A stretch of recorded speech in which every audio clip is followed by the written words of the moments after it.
All right, so I just taking a few seconds here to show you when you take your the moldings that go right here around the whole roof here, around into your back. All right, so as you can see, there's a gray clip, gray clip, gray clip. So starting from the back, it's starting, the first one's gray, gray, gray, and now in line. These clips are broke. I'm gonna replace them, but it's 1, 2, 3, 4. There should be another one around here. 5, 6, 7, 8, and 9. I'm missing one here. Okay, and then it comes down after your 9 white clips. It comes down to the first one. It's like a light green.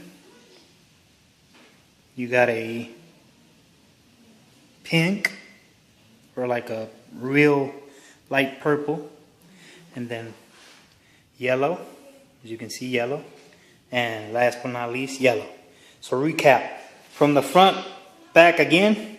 Okay, so you have yellow, yellow, pink, green, 1 white, 2 white, 3 white, 4 white, 5 white, 6 white, 7 white, 8 white, 9 white, and then you have 1 gray, 2 gray, and 3. All right, so far, just giving you a little bit of an update here. We have taken off everything on the interior. As you can see, everything's been removed. Now it's down to the bare removing the sunroof itself. Taking all the pieces off. I had already taken off the wiring that ran down that B-pillar there, and I unplugged it from my fuse box. But as you can see, I've already taken everything off. It's a little bit of a hassle, but now all that's left is for the glass guy to come in, which I'm waiting on.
One down, one to go.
lot of urethane in the corner here, and so the blade caused it to stress there because of the pressure.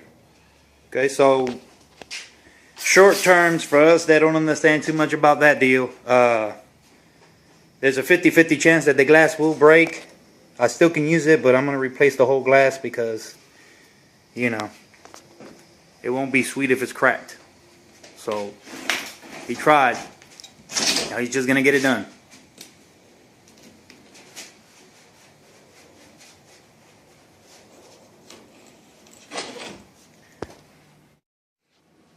Alright, so Joe from Glassworks did a real good job. Took real care of my baby right here, and he tried as best as he could to save this glass, but it didn't happen. But anyway, new glass coming in anyway. So 2 glasses are done. Now we will be removing this heavy nasty crap that Mitsubishi never should have put on these Evos. Alright, so I wanted to take pause on my working over here, and I wanted to show you something. Besides everything else, it comes out pretty straight up. You just got 10mm bolts, 2 here, and some around here on this area here, some on that area, the plastic piece. I'll pull it over and show you. Okay, so it's got some on this piece, and if let me see if I can get it. Alright, so this piece right here, okay, this piece right here is a pain in the butt to get off because it's riveted onto the aluminum piece. So you have a stud that's holding here with a clip, and I'll show you where it sits. Okay, sorry about that, but as we come around here, alright, so if you can see here, it's got one here, and it also got one on that side, which is kind of hard to get off. But you need to take these like spacers for the liner. You need to take them off here because if not, it'll rip off the clips. As you can see, there's 2 clips right there, which I had to rip off because the piece didn't come out, but the back one did, as you can see. But yeah, these right here, these 2 clips right here, this is the only thing that was holding the sunroof up per se. Let me close this door so the glare doesn't get in here as bad. So yeah, that clip right here and the one on the other side would holding up the whole thing. So you really have to take those clips off with a screwdriver, kind of tap them out, and it'll come right out. So be careful when you tug on it. You don't want it to hit your head. Just wanted to give you an update on that. Well, as you can see, the sunroof's out. I'm about to start cutting into it per se, and oh, excuse me. All right, so now all I got to do is really clean this off and start cutting spot welds out so I can take this bad boy off.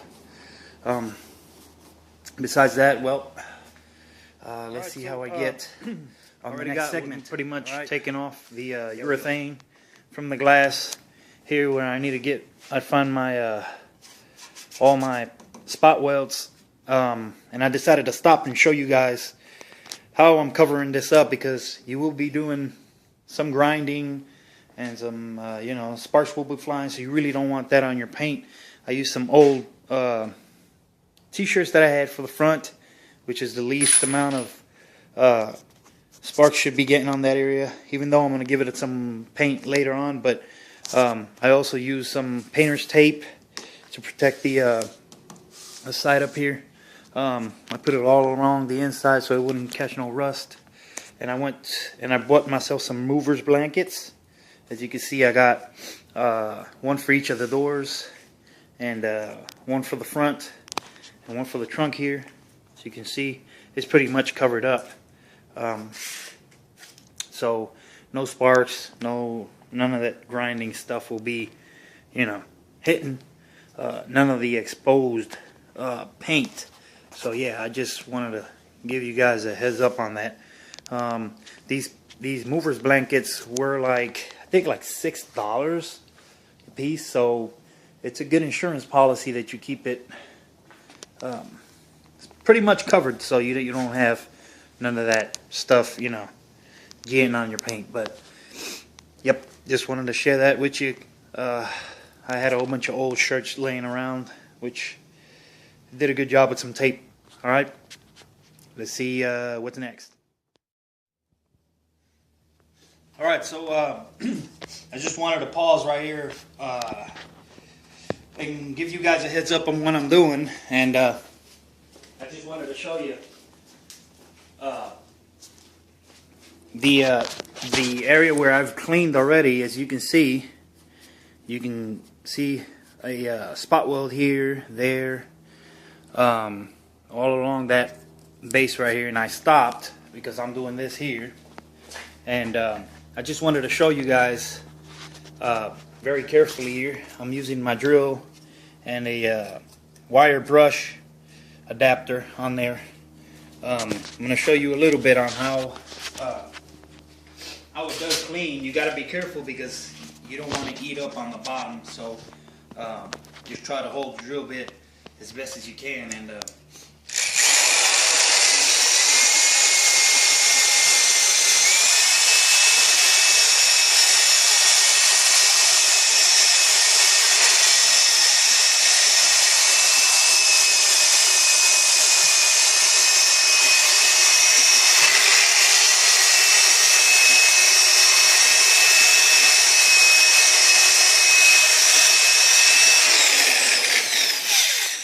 alright, so I'm not going to do the whole thing because it's basically the same process over and over for each spot weld, but as you can see now, you can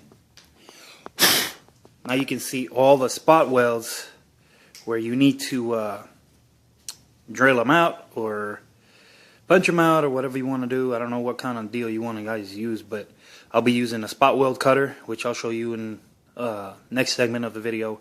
But as you can see, once I do take that down, I can basically see all my my spot welds. I'll be trying to do the same thing down, and then I'll show you the next process I'll do to grind down those a little bit, and hopefully it'll be a sweet deal.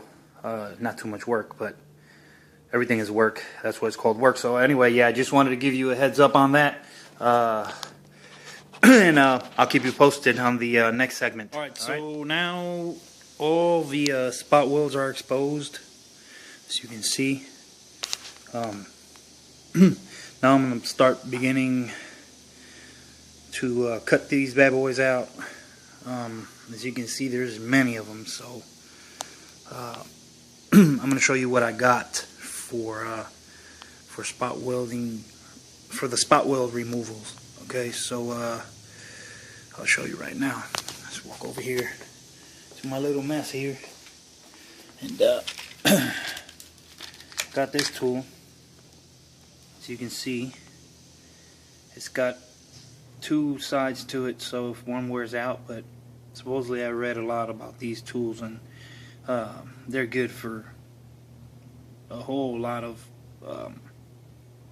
spot welds to be removed. So yeah, I'm see if I can use a punch to make a center hole in it and see if I can work it. If not, I'll drill a small hole. Let's see what happens. But I bought two of them just in case. It's 3/8 shank, but supposedly it's supposed to cut through pretty well. Alright, so just wanted to give a little bit of an update here.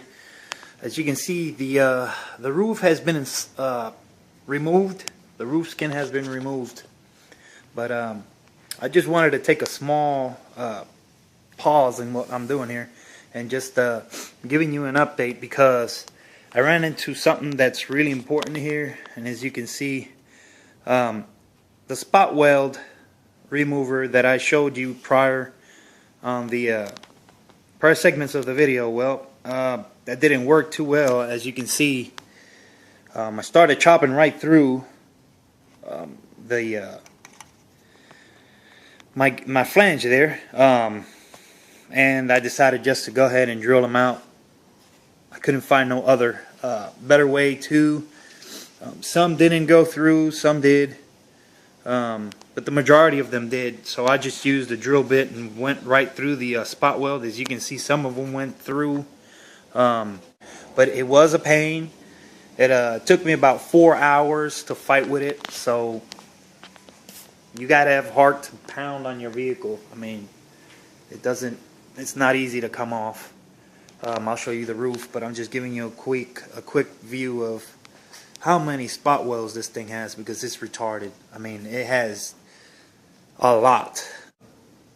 As you can see, it came off. I'll show you the roof panel here. I grinded it down, as you can see, and then I just went home down and dirty on the spot welds with the drill. I try to do it with a grinder, and I'll show you. Just give me a second here. Let me walk through my mess.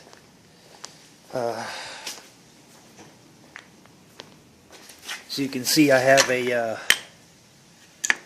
air hammer. That didn't work too well. I have a small air I can find around here somewhere.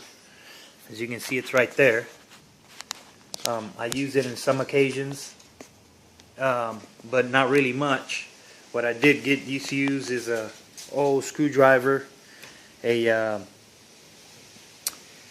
you know, some sharp screwdrivers is basically what I use to pound out all of this old adhesive.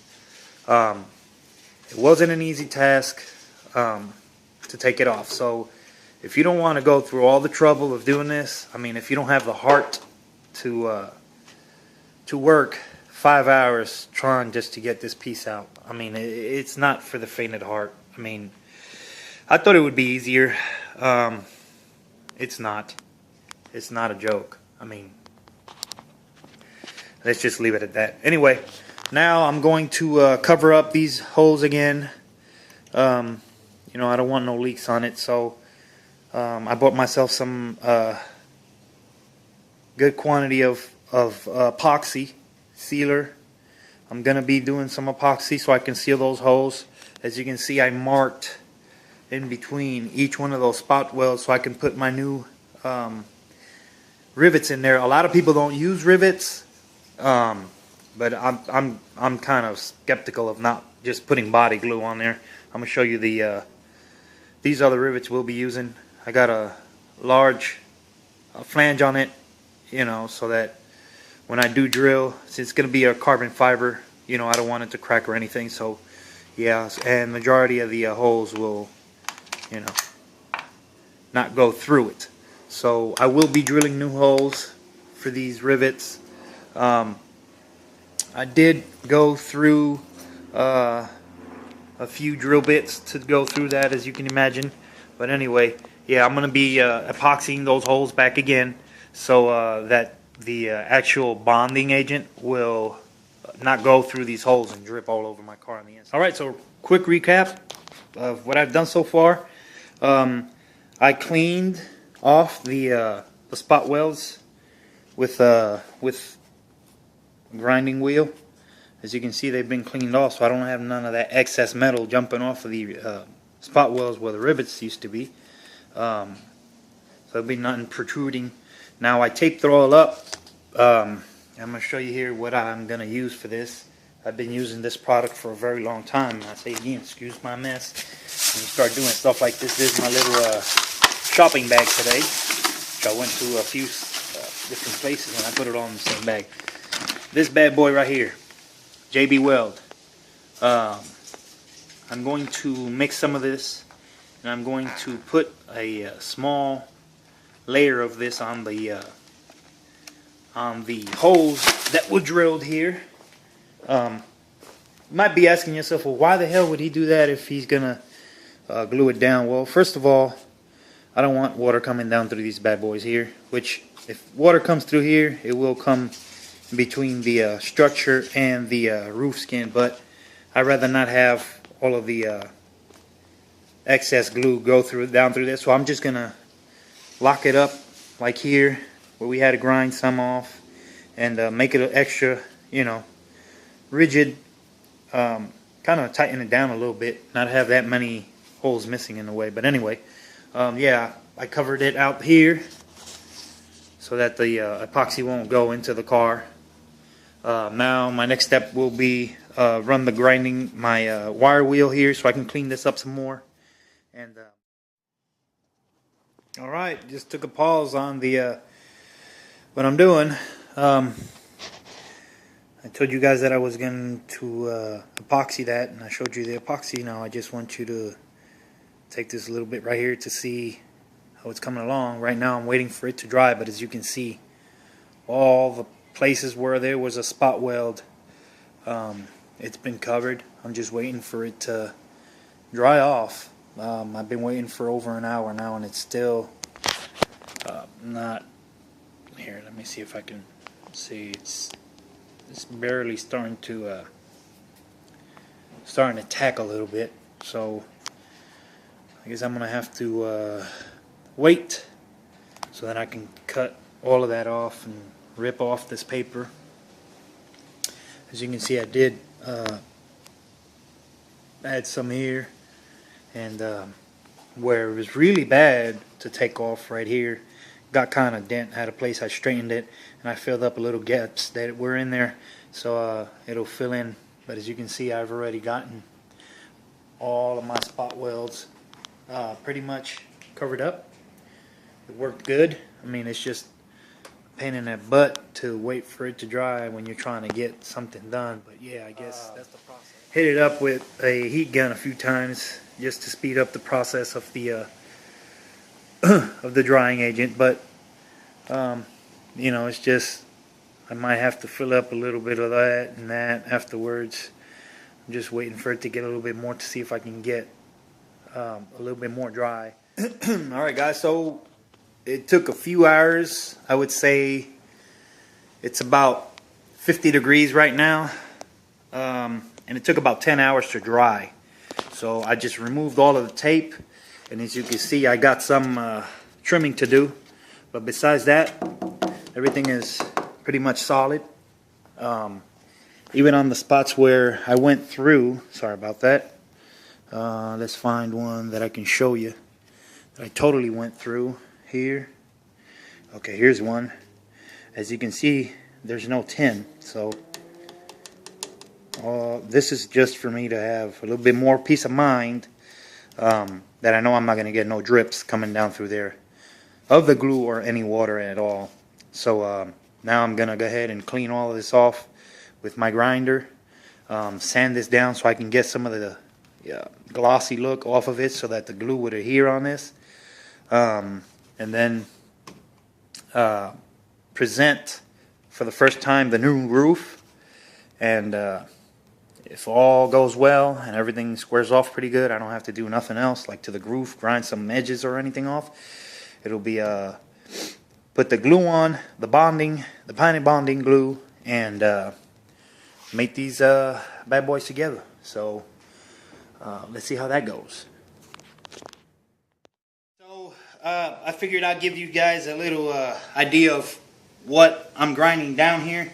And if you can see, there's some pieces here that stuck out from the epoxy dripping onto the tape, which I used to block so that it wouldn't fall into the car. And well, those made its own, you know, little structure pieces. So I want to cut that off and leave it as flat. And you can see here that I already done this job here. You really don't want to grind down all the way to the metal. You just want to go and you know, go as best as you can onto the factory flange. You don't want to go over. Me, I'm a little bit meticulous, a lot I should say meticulous. So you know, maybe you want to leave that like that. Once you put your headliner on, that's just covered. So I'm gonna give you a little bit of an idea of what I'm grinding and what I'm doing here. So always remember, use the safety glasses. Don't try to rev this thing up. As you can see, I'm using a cutting disc. I've been using a cutting disc on everything because cutting discs are pretty much thinner and they will go through faster. So you got to be take note that if it does cut faster, it will cut faster through anything. So you got to be very careful with it. Always keep in mind that you have stuff down here like cables and stuff, so you don't want to cut into those. All right,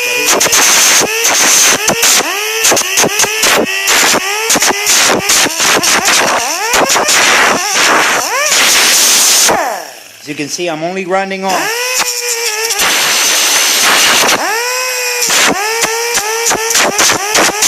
That's all I'm doing. I'm just cleaning it.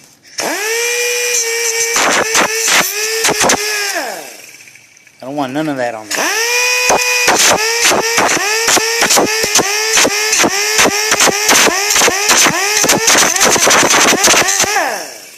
Alright, so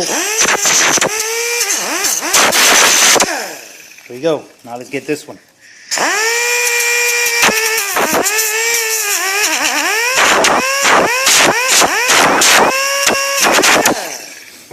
Let me turn myself around here.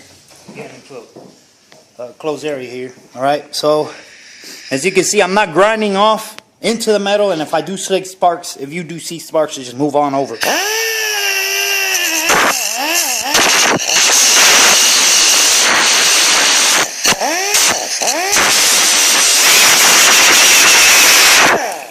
Alright, so that makes that area already pretty much.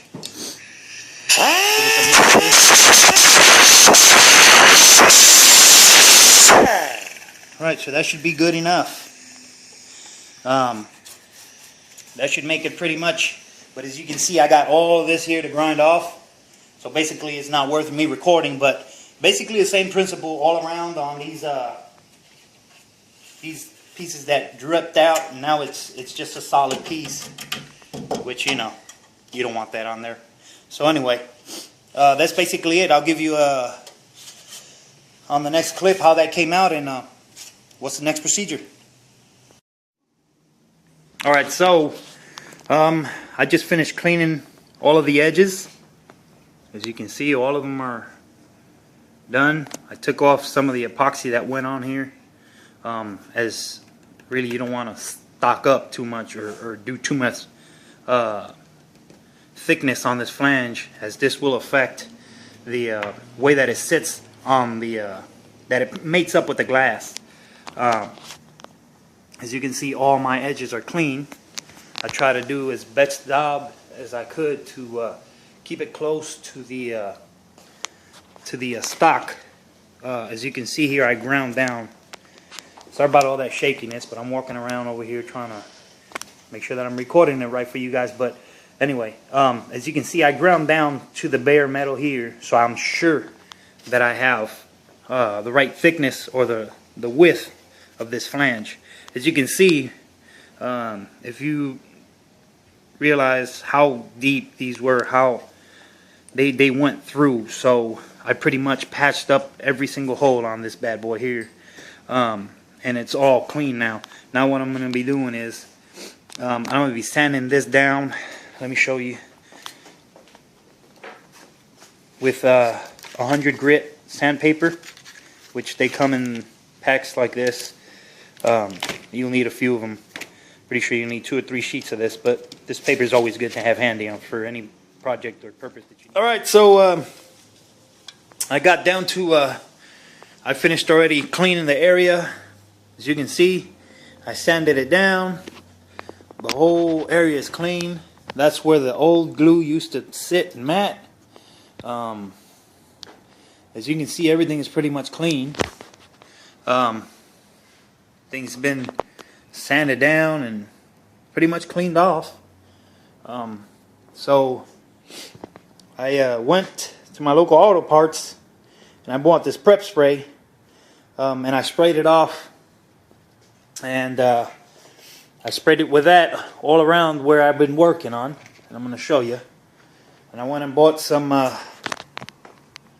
shop towels, which doesn't drop any lint. You really don't want no lint on this stuff. Alright, so now what I'm going to do is I'm going to be presenting the new roof onto the actual car itself, and seeing how much, very much it fits, and if I have to adjust anything, get it adjusted so then I can glue it in place. Take in mind, I repeat again, this hasn't been easy. So, yep. Just wanted to give you that recap. So everything's been cleaned. I cleaned it off before I put the other one. I don't want all this gunk that was on here sticking onto the roof skin. So, yeah. All right, so I already test fitted it. Everything is good. It did line up with the marks that I did of the original roof panel, which should come out right here. As you can see, I mean, that's not a good measurement, but yeah, I just want to give you an idea. Once I push this down, it's pretty much in line. As you can see right there, I measured an inch and a quarter on each corner. It did come out to match. What I did was, since now I'm going to be gluing, I don't know if you can see it too well, but I marked the area where it is going to be going on. To be bonded to the roof pillars, and I did the same here in the front, as you can see. Okay, the extra precaution, and I also put some tape on, overlapped on the top, so just in case my drill goes somewhere, it's not going to be scraping the crap out of it. As you can see, this is the back part, and this also doesn't have none marked there but here. So just wanted to show you that on this update.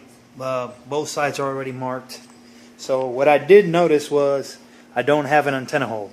So I'm going to have to drill into that, which hurts my heart because I really didn't want to have to drill it. But guess what? I'm going to have to. So anyway, I'm going along here. Next step is going to be to apply the glue, which I'm going to show you right now. I did get this on eBay.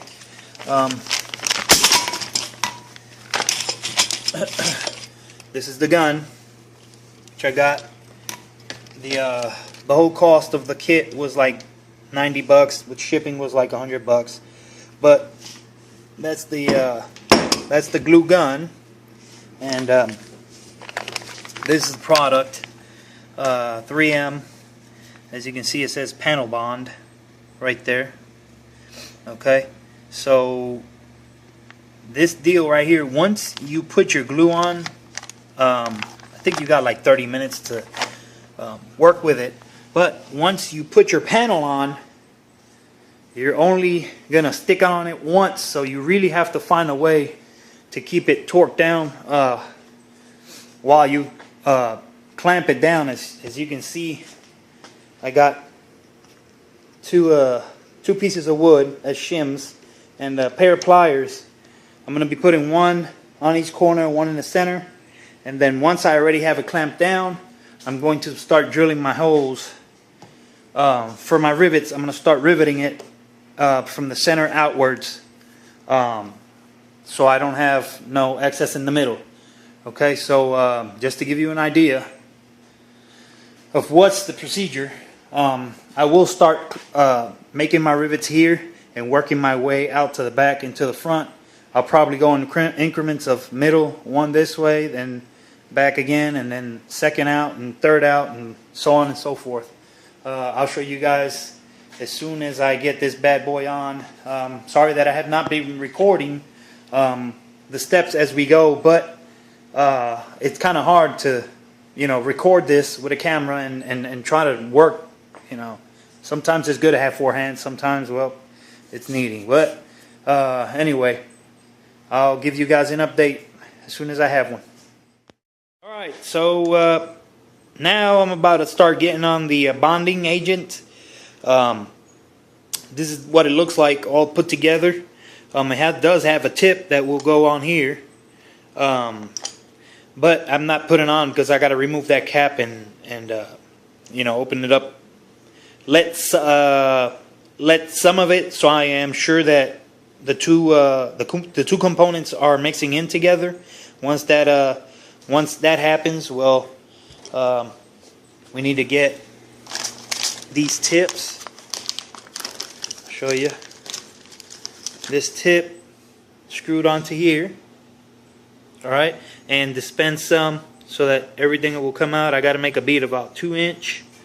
Once that happens, all I got to do is just do about a 1/4 inch bead on the roof and on the panel over here on the beams, and tool it with a putty knife, and that should be it. Just match them up, make sure that they're in the right place, and clamp them. After that's done, 24 hours after I clamped it down, I got to get this for the drip panels, which they call this a drip panel in here. I guess that's what the person that sold me the products is told me what it's called. I guess it's the space between the roof panel and the B pillar here, where the water runs down underneath the black seal that it has here. So I'm going to be applying this here for the gap that's in between the roof panel and the B pillar here. I'll be applying this to seal it off so the water doesn't get in there. So just thought that I wanted to give you guys a little bit of info on products that I'm using. So let's see what's the next step. All right, so we got the bond on already. As you can see, we have clamped it, and we're about to start applying and drilling the rivets. My brother there is cleaning off the excess of the glue. As you can see, we've already clamped it down. I put 3 clamps in there. I didn't think that it was necessary to get any more on there. We're trying to protect the roof as much as we can. We've already done 3 or 4 of these bad boys. So I'm going to show you how we're doing this, so you have a good idea of what's up and how's it going and how's it be done. All right, so I'm going to drill this here. I'm trying to do off-centered, a little bit over, about a 1/4 inch to center, so you don't have them all in a straight line, so you don't crack your fiberglass. You want to apply pressure, but you want to have the drill in an angle so you don't smash that hard the roof.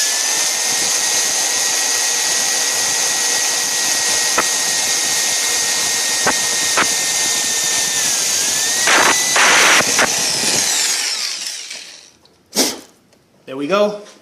Now he's going to take the tape off so we don't get it stuck underneath the rivet.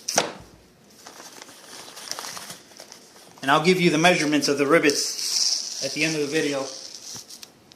Okay, so we took it out and inserting it in the hole. All right. He's going to apply pressure so I can keep the the riveter straight and not break it without going all the way in. Right now it's 4 pumps right there. And that's it. Repeat the process over and over and over. You can see the whole roof has been finished, and just waiting on the glass guy. That should be it. Now just for the glass, and the roof will be done. Alright, so we're down to the nick of finishing. Joe from Glassworks is priming the area where he's going to be applying the urethane adhesive to lock the glass in place, and that should be calling it quits.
Alright, so I think we got pretty much good seal now.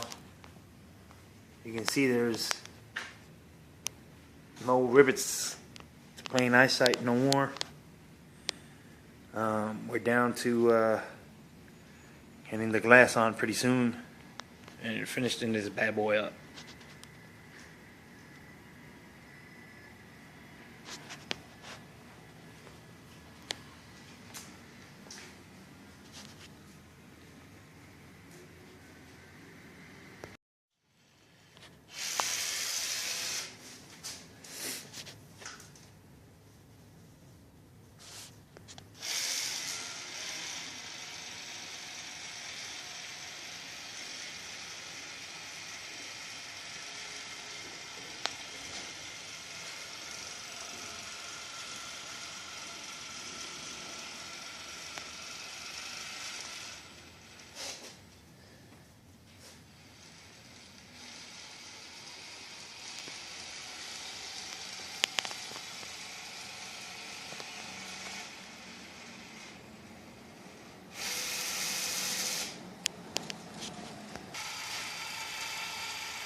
It's not a metal canister. It's actually it's like a plastic sausage pack.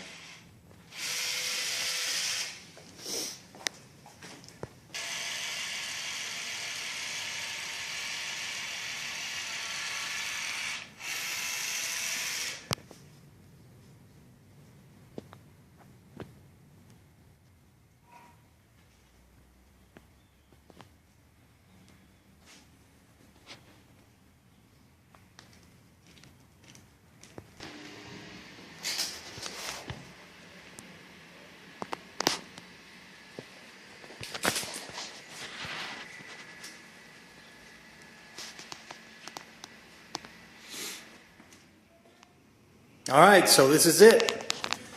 As you can see, the whole procedure on mounting the glass. Now all that is left is just to put the molding that goes around the B-pillar, and that is it. As you can see, the thing is totally covered. There's no rivet sticking out, as you can see. Everything has been pretty much weatherproofed.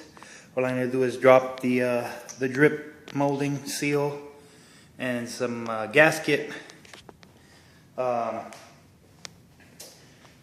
will add some pictures with the materials that I used, and hope that this can give anybody a good idea or help anybody to add this awesome carbon fiber roof to their vehicle. So you can see the weave there. And you know, any questions that you have, post on the bottom and I'll get to you as fast as I can. From here on, it'll be the carbon fiber trunk, the 4 doors and defenders, and the rear view mirrors. So I have a full carbon fiber vehicle, basically, or you know, as light as we can. Anyway, hope that you enjoyed the video. I do accept criticism, but please don't be harsh. No negativity is needed. I don't do this for a living. I do it. If I do get paid, I will do it, but you know, I don't have a shop as per se. Trying to get one open, but anyway, God bless, good luck, and may you have fun with your carbon.